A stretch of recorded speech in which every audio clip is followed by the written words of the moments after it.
একবার এইভাবে বাড়িতে ক্রিস্পি বেবিকর্ন রেসিপিটি বানিয়ে দেখুন, খেতে কতটা মজা লাগবে। রেস্টুরেন্টের থেকে কোনো অংশে কম লাগবে না। এর জন্য বেবিকর্নগুলোকে এইভাবে স্লাইড করে ছোট ছোট টুকরো করে নেব। এরপর জলে বেশ খানিকটা লবণ দিয়ে 5 মিনিট ফোটাবো।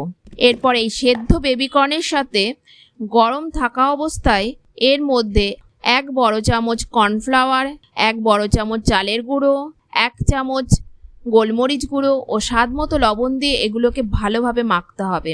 এবার কর্নের টুকরোগুলো ডিপ ফ্রাই করে নেব। গোল্ডেন কালার আসলে এগুলো তুলে নেব। এবার একটা কড়াইতে বড় 2 চামচ সাদা অয়েল দিয়ে তার মধ্যে বেশ খানিকটা রসুন কুচি দিয়ে ভাজবো। এর মধ্যে একটা বড় পেঁয়াজ কুচিয়ে দেব। এবার ক্যাপসিকাম কুচি দিয়ে ভালো করে নেড়ে নেব।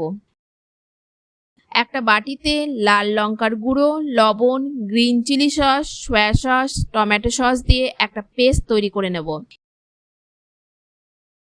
এবার এই পেস্টটা কড়াইতে দিয়ে নাড়বো।